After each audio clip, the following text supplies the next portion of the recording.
Hey bag ladies and bag dudes, today I'm going to be talking about bobbin storage. I'll be previewing the very first Minikin from Minikin Season 2, waxed canvas, pen and paper quilt patterns. I'll be demonstrating 2 different ways on how to cut fabric on the bias, and there's a great giveaway at the end. I'm Sarah Lawson from Sew Sweetness. Thanks so much for joining me for Sewcial Sunday, my weekly sewing chat.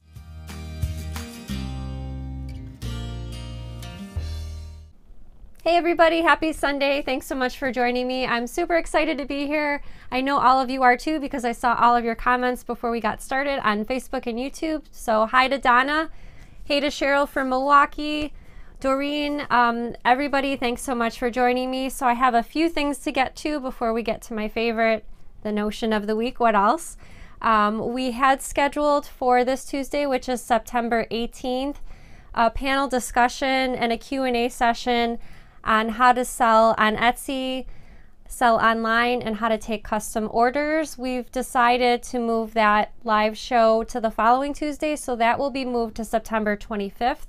We decided to move that live show because I know that a lot of you like to join in on the live shows, and especially since this is a panel discussion with room for questions and answers at the end. I know especially a lot of you will be interested in joining us live for that because it's a topic that seems very hot in the Facebook group, how to sell on Etsy, how to sell online, and how to take custom orders for bags and accessories. We decided to move that because of the hurricane and the bad weather that is coming through a lot of the southern and eastern states, and we wanted to make sure that everybody that wanted to could take part. So again, that live show, how to sell on Etsy online and how to take custom orders, we're moving that to September 25th. That's a Tuesday, and as always, that'll be at 7 p.m. Central Time.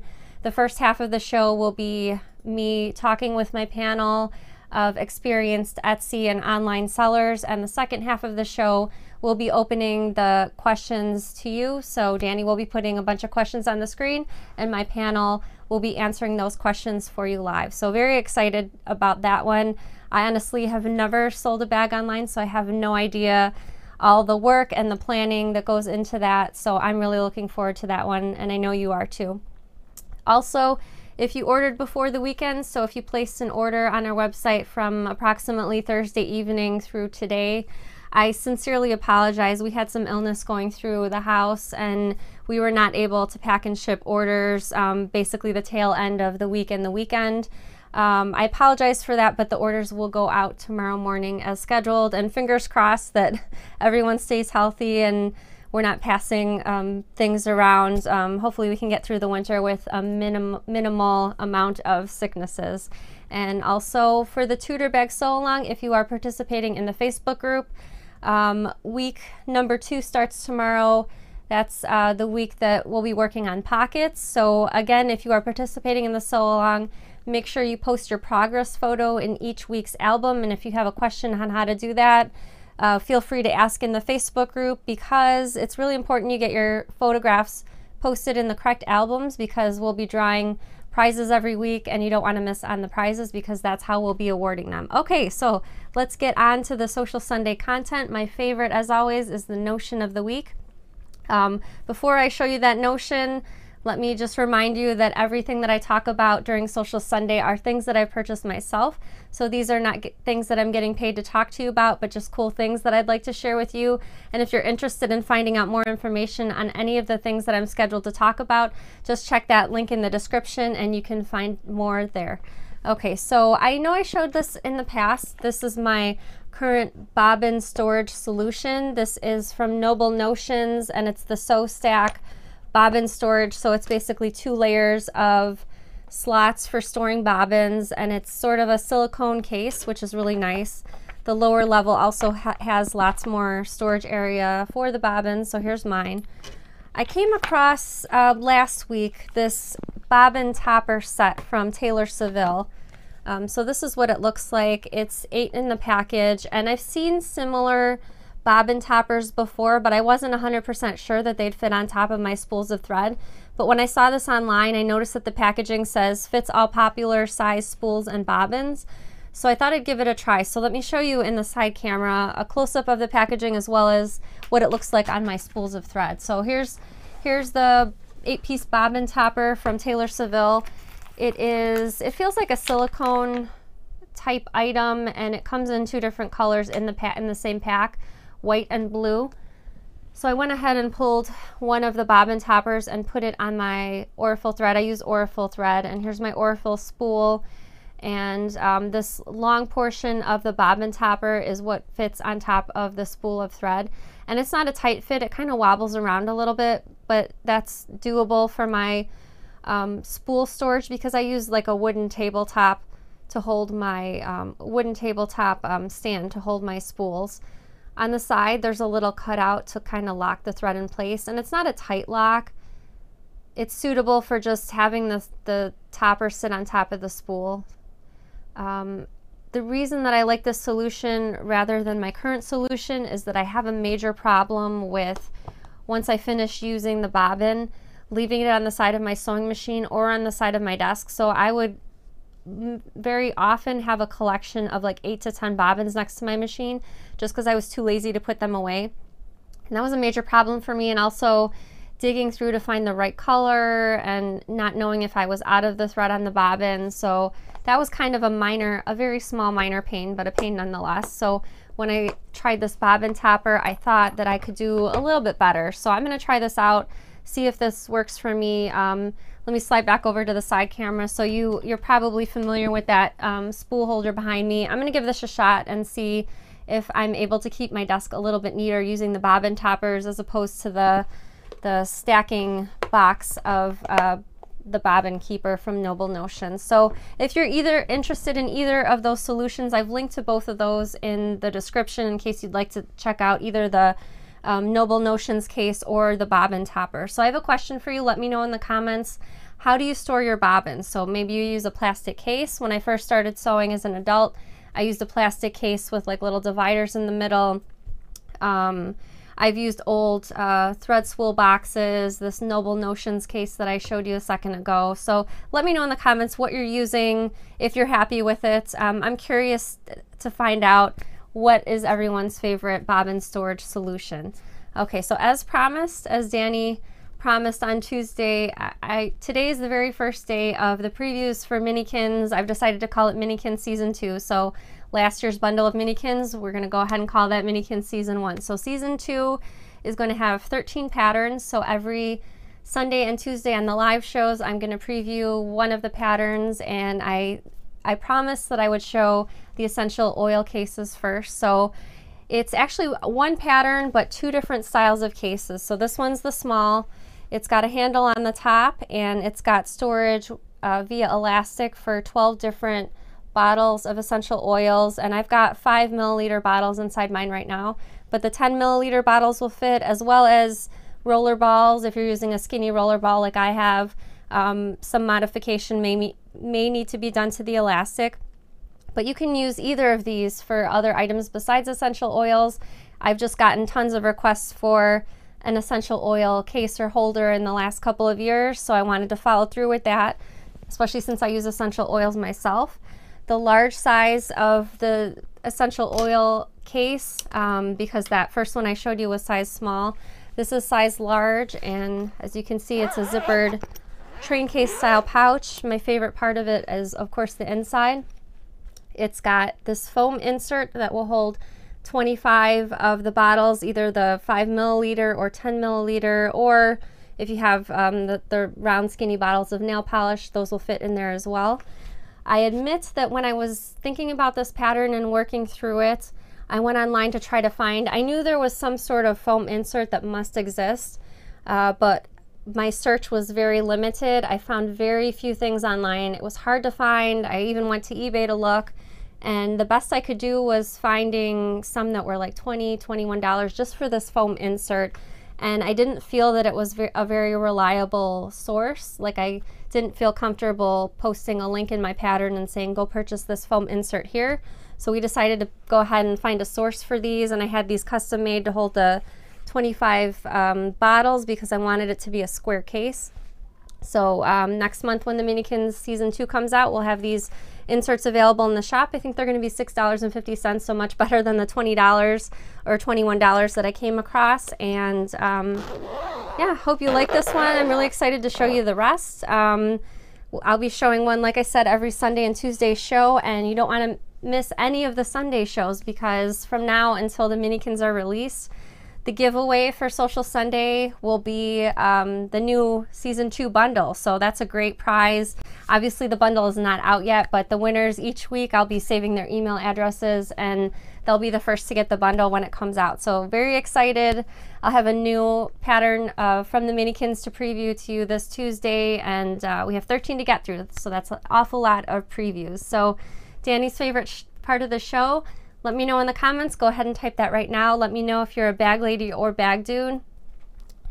Very, very proud of the bag making community, and I continue to get fantastic emails every week of people sharing their stories, of people feeling supported by all the other bag ladies and bag dudes in the community, and I am super happy to hear that, because I don't think I ever really see anything negative posted in the group, negative emails, and fingers crossed that that continues. But it's a great feeling, and it's great that everyone is being so kind and helpful every day. So thank you so much for doing that. The fabric that I've added to my stash this week is actually only one thing, but I've had people mention it to me and ask me about it, so I thought I'd go ahead and just purchase a yard of this waxed canvas. So let me show you what this looks like in the side screen. This was an indigo that I purchased last week from Stone Mountain and Daughter Fabrics. They sell a lot of especially garment making fabrics and patterns, so I bought this waxed canvas. So it is basically what it says is what it feels like. So it's a very, very thin canvas, and it feels waxy on both sides. And if you'll notice, and you'll probably notice if you've sewn with this before, as you work with it, as you encounter different things like creasing or pressing edges, it sort of comes up with a texture on the fabric, which I think is really nice. This is a very dark blue, but as you can see, it's, as I kind of work it through my fingers, it encounters that texture. I like that it's so thin. I wasn't expecting it to be so thin, but I think that that'll be really nice for sewing, and you can either use this with foam interfacing or something thinner, especially if you'd like a great tote bag. So I'm thinking of a pattern, and I think I have an idea in my idea file, but I think I'd like to come out eventually, hopefully sooner rather than later, with a pattern to use the wax canvas on in particular, because I think it's such a cool substrate, and I haven't sewn with it before, but I'm looking forward to using it, and certainly for making a bag. So as I mentioned when I was talking about that bag lady and bag dude portion a second ago, very kind letters I always get through my email, and there was one in particular that I got a couple of weeks ago from Kathy, and Kathy gave me permission to share this on the show, but it was a letter that was both a little bit upsetting, but also pretty funny, and so I wanted to share it with you. And again, this is from Kathy, and Kathy says, Sarah, I could just feel your hurt. And she's talking about a few weeks ago on one of the live shows when I was talking about my hurt feelings when my husband was playing his computer games, and I had two really small babies to take care of, and the hurt feelings that caused. So that's what she's talking about. She says, I can certainly understand. I don't think a man can possibly understand what it takes to be a mom all day long unless he's a single parent with no nanny. It just isn't in their genes, no pun intended. As for hurt feelings, back in 1965, my firstborn was 2 weeks old, and I had been invited to my childhood best friend's wedding. I put on the best fitting dress, primped, and came out of the room. My husband, granted we were both only 19, said, "Don't you have something to wear that fits you better?" Well, I burst out in tears and ran back to the bedroom. I came out in whatever and announced that we were not going to the wedding. There was nothing that was going to make me feel pretty. He knew he had to make it up to me and foolishly asked what he could do to make it up to me. Broadway, a department store back in the day, was having a sale on sewing machines, so I got my very first machine, a white that cost $99, quite a pretty penny back then. He never ever commented negatively on my looks or attire again.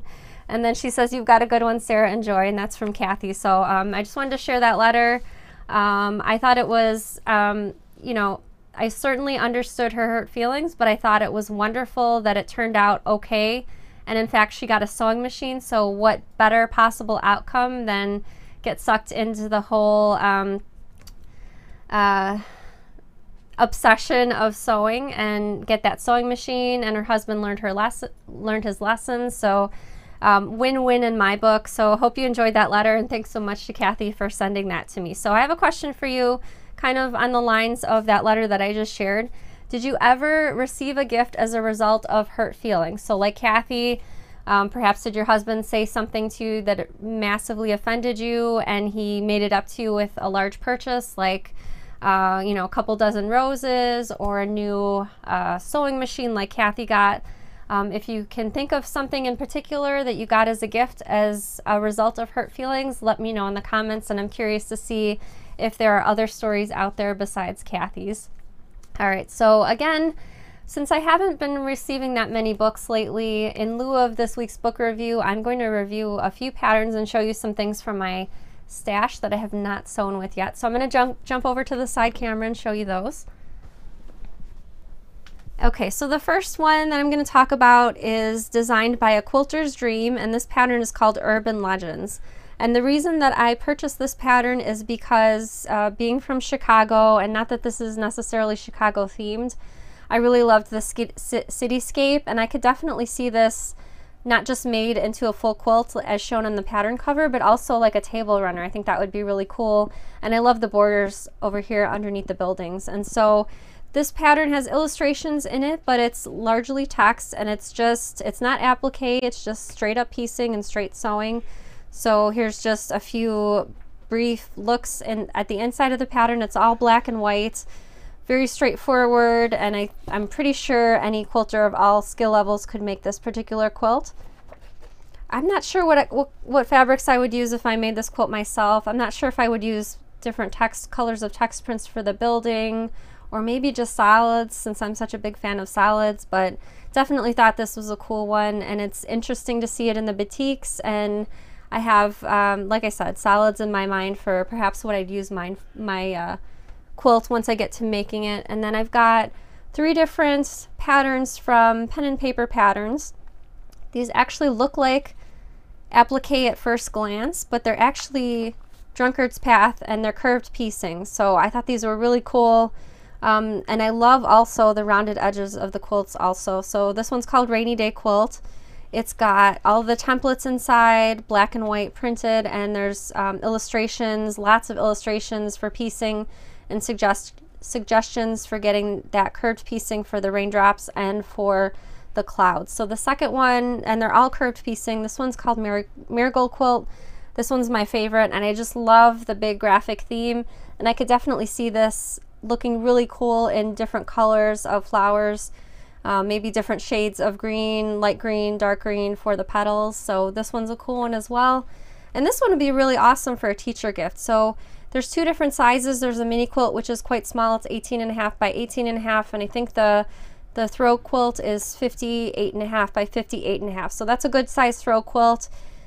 Obviously the bigger throw quilt will have the more gentle slope on the piecing, since the pieces will be all a lot bigger. And this is called Apple Core. So again, these are patterns by Pen and Paper Patterns, and this one's Urban Legend, designed by A Quilter's Dream. Okay, so I'm going to just for 1 second pop back over to the front screen just to introduce my demonstration for tonight. So my demonstration for tonight is how to make bias tape 2 different ways, and I also wanted to give you a little bit of an explanation of bias tape if you have not had to sew with it before or are not sure what it's about. So I got an email, I think it was last month, I don't remember who sent it, asking an explanation of bias tape. So I pulled out 2 projects with some bias binding, and I just wanted to explain the difference between the 2. So this is the Camp Stitch-A-Lot bag, and on the inside of the Camp Stitch-A-Lot bag there are clear vinyl pockets, and so on the clear vinyl pockets there's binding on the side, and if you'll notice, this binding on the side is straight edge binding. So any binding that is 100% cut or assembled on a straight edge does not need to be cut on the bias. It can just be cut from selvage to selvage, or however you want to do it. However, if you're using binding for a curved edge, like in this Cumberland backpack, so let me turn this lining side out just so that I can show you, but the Cumberland backpack has a few different techniques for finishing. So One of the techniques is sewing right sides together. Another technique is finishing the edges by sewing the lining so that there's raw edges showing on the lining, and then finishing with binding. So here's my Cumberland backpack. I've used this one a ton, and it's got melted chocolate on the bottom over here. Anyway, this is the binding right here, and because it's sewn to a curved edge, it needs to be cut on the bias. So I'm going to jump over to that side camera again. I'm going to show you what bias means. Overhead, sorry Danny. Overhead camera. Okay, so here's a piece of fabric, and as you can see, here's the selvages right here. So there's a certain area of the fabric that stretches. So if I go ahead and pull the fabric parallel to the selvage, it really doesn't stretch. And if I do the same thing, pulling from selvage to selvage, it stretches a little bit, but not quite as much as I need it to. However, if I stretch it on a diagonal, it stretches a whole lot. So that's what it means by cutting fabric on the bias. Okay, so I'm going to use that selvage, that white selvage, just so that you can see where the selvage is. And if you have a quilting ruler, that's the easiest way to find a 45-degree angle. If you don't have a quilting ruler, that's your 45-degree angle right there. But I have a ton of quilting rulers, so let me just show you how to find that 45-degree angle. So there's several angles on my ruler. There's 30 right here. Here's 45 right here. And so I'm just going to go ahead and line those two lines that intersect that 45-degree with the selvage and the straight edge, the cut edge of the fabric. So right here, that's my 45-degree angle. I like to cut my fabric for binding 2 1/4 of an inch wide, but again, depending on what you're working on, you can modify that for different widths. And I'm just going to go ahead and draw a few lines on the wrong side of my fabric, and these are all pieces that can be sewn together to make one long piece of binding.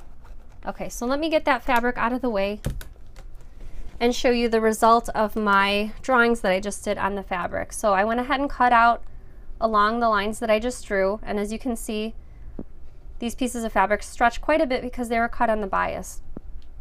Okay, so to attach them to make one long piece of fabric, you're going to sew them right sides together on that diagonal, and when you do that, you're going to line the fabric so that there's a little bit showing on top and bottom, and then this is going to be sewn using 1/4 of an inch seam allowance. So I've got one that I've already sewn.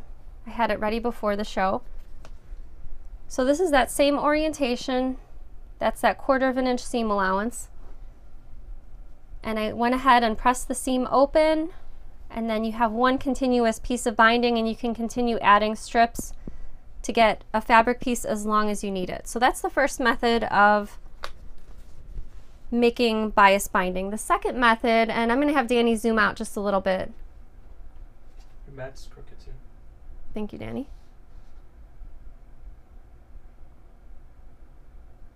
Okay, that's perfect. Okay, so for the second method, you'll need a square of fabric. So it can be cut in any dimension that you want. I would suggest starting with at least a 10-inch square. I went ahead and cut a 14-inch square. And again, both sides need to be the same measurement. Okay, so flipping to the wrong side of my fabric, and I went ahead and drew with my ruler. I drew a line from one corner to the other, and along that line I'm going to use either my rotary cutter or scissors to cut 2 triangles. Okay, so this is the result from that diagonal line. And what I'm going to do with these 2 fabrics is I'm going to sew them right sides together. So I'm going to orient them so that the long diagonal is in the center.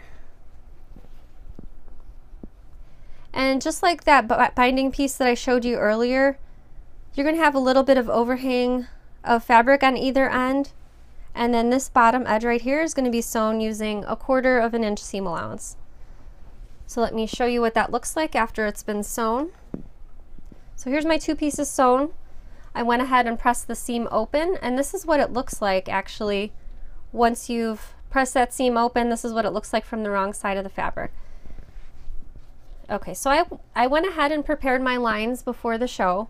So because I'm looking for binding that is 2 1/4 of an inch wide, I went ahead with my ruler and I drew lines starting from this edge right here, every 2¼ inch. And I had a little bit of extra when I got to the end, and I went ahead and just left that right there.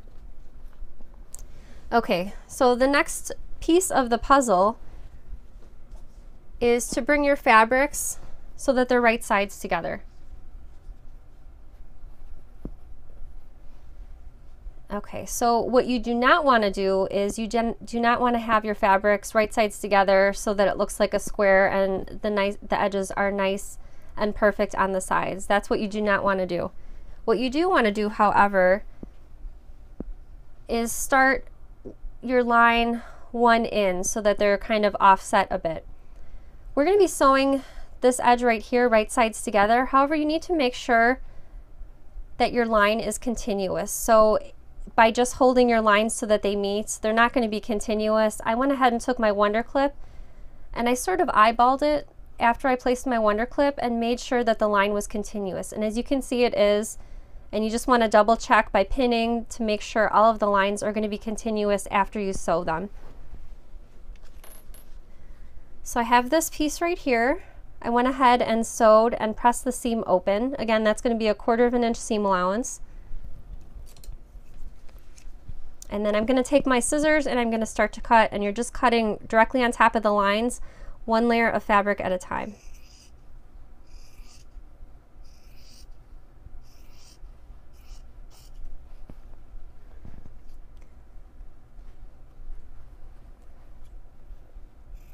So as you can see, I'm kind of going all the way around, and this is going to leave me with one long continuous piece of binding.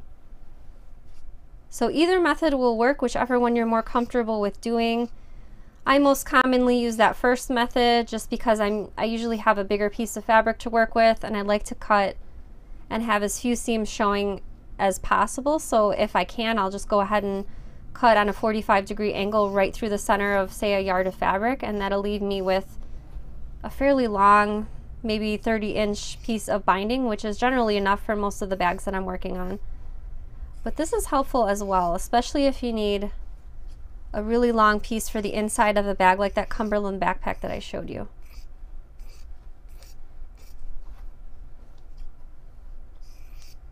And again, like I mentioned at the beginning, you can use different widths for cutting. You can use 1 inch, 2 inches, whatever you need for the project that you're working on. Okay, so I'm almost at the end. I'll have this little bit of scrap left over because this is certainly not 2¼ inches wide. But when I finish, I don't even have to press anything because I pressed as I went along. And I've got a really long piece of continuous bias binding. Okay, so I hope you enjoyed that demonstration. I hope that answered the question on what exactly bias binding is and how to make it, and now you can make your own bias binding at home rather than purchasing some from the store. And it's really nice making your own because then you can match your lining fabric or whatever fabric you're using for your project. Okay, so if you enjoy our live chats and our bag making videos, if you're watching on Facebook, I'd like to invite you to hit the share button now and share this sewing video with your other sewing friends. Regardless, either if you're watching on Facebook or YouTube, if you would humor us and at least hit the like button, which is a little picture of a thumbs up on your screen. And the likes and shares help us out so much because Facebook and YouTube look very kindly on videos that have likes and shares, and they consider sharing that video with other people that might be interested in it, that might not have seen the video before. So we always want to bring more people into the bag making community, and that's the best way to do that. So thank you so much for your likes and shares. All right, so let's get away to the giveaways. Last week's giveaway winner of that quilter's planner is Kat Crane. So congratulations to Kat. I've contacted you on social media for your shipping address. If you have a question for me, go ahead and let me know in the comments. I'll answer as many questions as I can live. And then I'm going to give away that Minikin Season 2 bundle after the questions. So make sure you stick around for that. All right, Danny, take it away. Let's have some questions. Also, don't forget the Tutor Bag Sew Along. Tomorrow starts week 2, and that'll be the pockets. Margie says, have you made any bags with the iron-on vinyl and does it wrinkle? Just curious. I know Pellin has a product like that. So I actually have a video on my YouTube channel It's how to sew with iron-on vinyl, and I did a demonstration with two pouches that I made with candy wrappers actually, but I used two different brands of the iron-on vinyl. Pellon was one of them, and I compared and I talked about which one I liked better, so you might want to check out that video if you're interested.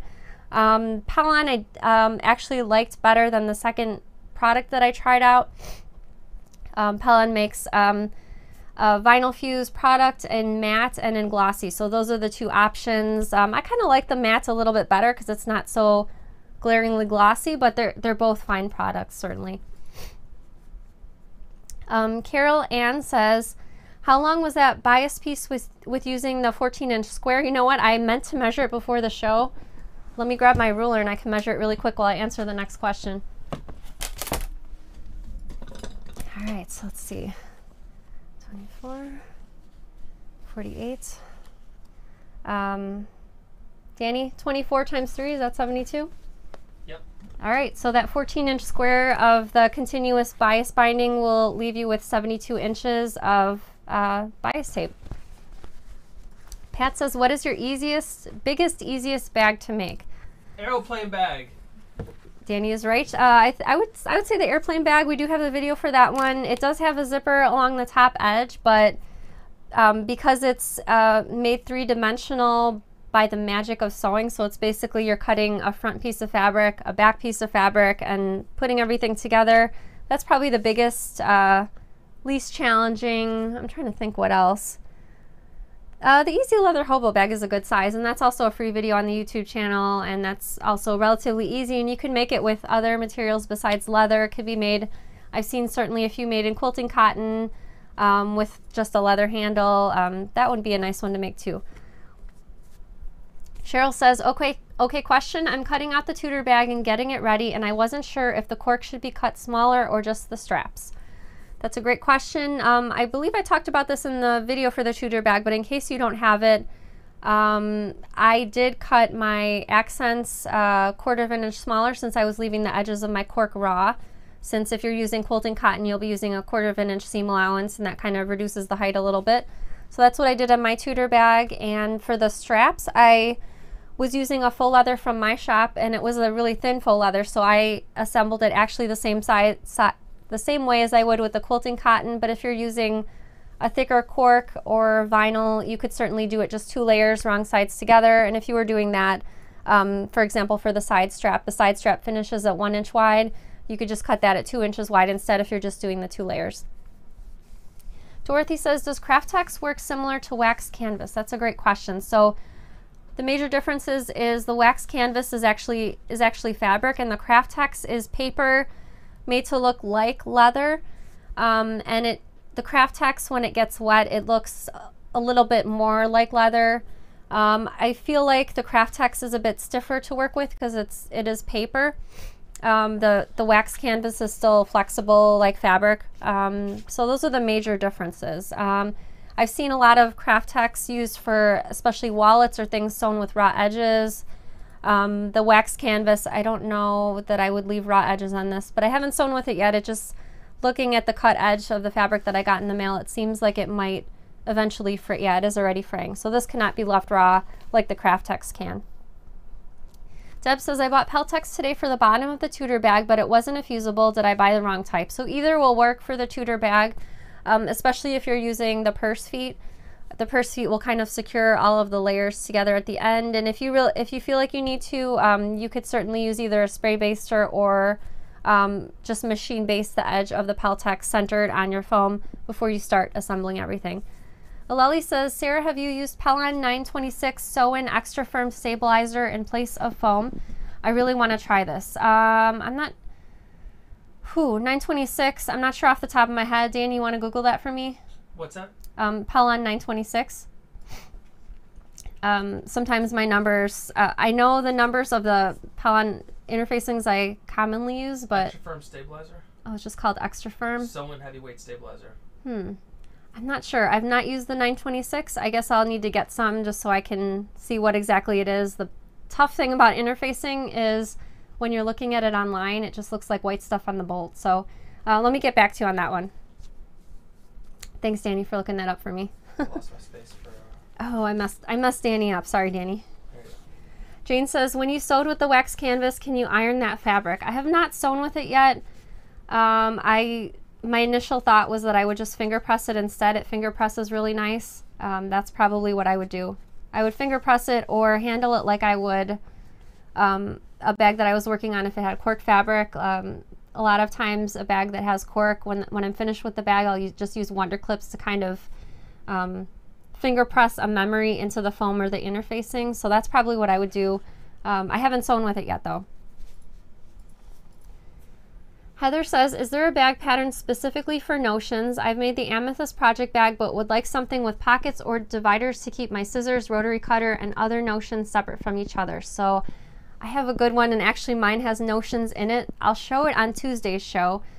It'll be the second Minikins preview, but it's perfect. Like I said, as soon as I finished it, I put a bunch of notions in it. So it's got, I think, 4 different separate storage spaces, and I've got sewing machine feet in one of the spaces, Wonder Clips in another.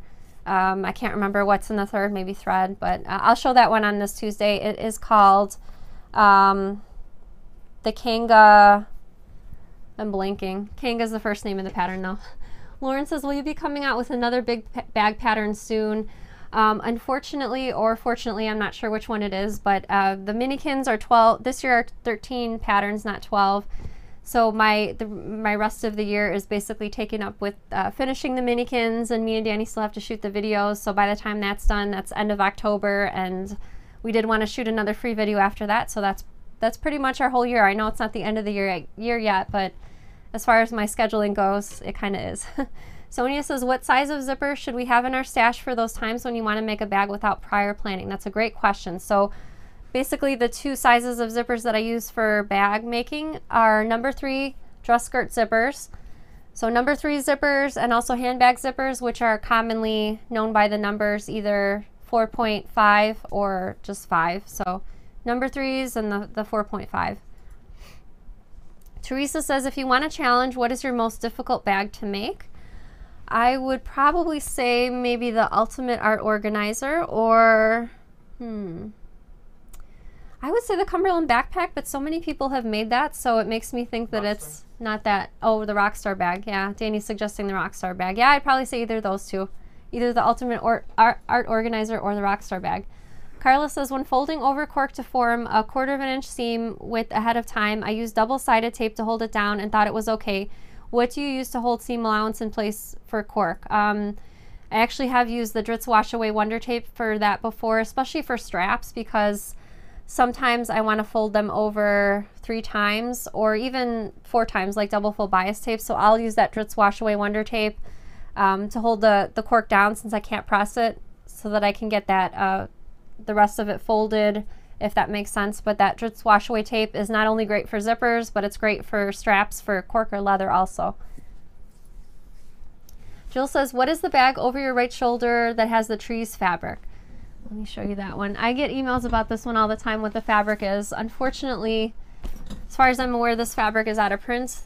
This is a hand-printed fabric. It's canvas. It's printed in Australia by Ink and Spindle. I bought this, I want to say, over 6 years ago. They have other lovely designs on their site, just not this exact one, unfortunately. But maybe if we ask them nicely, maybe they'll do some more for us. I don't know.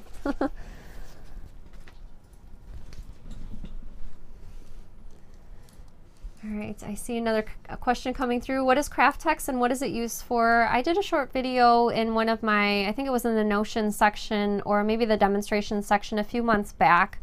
I'll try to find the date of that exact video, but Craftex is basically a paper made to feel like leather. It doesn't feel exactly like leather, but it doesn't feel like paper either, to me at least. The Stitching Sailor says, have you tried a hair dryer on wax canvas to remove those marks? I have not. I actually just got this in the mail yesterday, and I still have yet to make a bag out of it. I wonder if the heat would remove the marks. I'm not sure.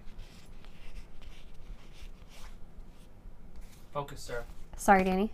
Linda Short says, when would you use the wax canvas? At my retreat this past June, 2 people had bags made with wax canvas.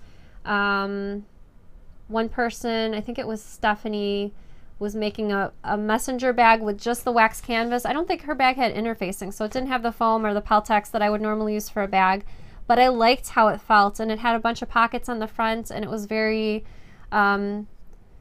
masculine looking, so I liked it very much. Terry says, what would you line a wax canvas bag with? I think I'd probably personally use quilting cotton, but you could use other fabrics. I probably wouldn't do wax canvas on the inside as well, just for the outside. Cheryl says, I goofed up and cut my main piece for the Tudor bag 15 by 13 instead of 13 and a half. Can you think any step that I would have a problem? No, your bag will just be a half inch shorter. I think you're fine to follow all the instructions. Just make sure obviously your lining pieces and your exterior pieces match, and you'll just need to also adjust the very top of the side panel, because that'll need to be a little bit shorter as well. Robert's Palettes of Stitches says, what is the easiest way to get perfect box corners with a faux leather on a zipper pouch? So for box corners, whether you're cutting the corner, the little square out of your corner first, or sewing it, you want to make sure you're sewing it in a straight line. I've had this problem in the past when I first started making box pouches. The fabric tends to want to like bow, like kind of like a small hill. And you definitely don't want to sew like that curved edge. You want to kind of pull it with your fingers until it's straight from corner to corner, and you can just kind of pinch with your fingers. That straight edge is really important because that's what makes the straight side of the box pouch, and if not, it'll be slightly curved looking in the finished pouch. Deanie says, did you ever show a finger pressing tool? Arthritis makes finger pressing a little difficult. Finger pressing tool. I do not believe that I have. However, Wonder clips are a really great thing to finger press edges of the finished bag. I'm not sure if that's what you're asking about, but I often do it before I'm top stitching certain edges as well. So for example, this Dab Essential Oil case, before I showed it on the show, because it's got the cork handles on the side, I put Wonder clips to hold and make a nice crisp seam on the sides. And I've also done this with pockets before too, like say for example, well, my Cumberland backpack is wrong side out, but if I was preparing a pocket for top stitching, and I also did this a few times last week, slapped some Wonder clips on it to hold it in place for a few seconds, and then proceeded with the top stitching. So this is what I mean about top stitching a flap. So Wonder clips will do the finger pressing work for you, especially when you can't use an iron on certain edges. Richard says, dumb bag dude question. There are no dumb questions here, Richard. What are essential oils? So essential oils are concentrated oils made from plants. So for example, lavender is a popular one. Lavender does not agree with me, but a lot of people, me included, I use these in a diffuser. So a diffuser makes the essential oil go throughout the air, so you're breathing it in. I also use these on different parts of my body depending on what I want the outcome to be. So I have a blend for if I have a headache. So instead of taking ibuprofen or aspirin, I use a certain essential oil roller ball, and I kind of like roll it on my skin right above my eyebrows. I also take supplements and take some of these guys internally, like this lemon right here. I take a drop of lemon and a drop of Thieves, which is another blend. I take that before bed, and different blends and different essential oils do different things, but I use Thieves is commonly used for preventing illnesses and sicknesses like colds and flu and that type of thing. Lauren says, what was the name of the company you purchased the wax canvas from? So the link's in the description. The fabric shop, it's online and also brick and mortar. It's called Stone Mountain and Daughter Fabrics. Danny's cutting me off. All right, time to get away to that.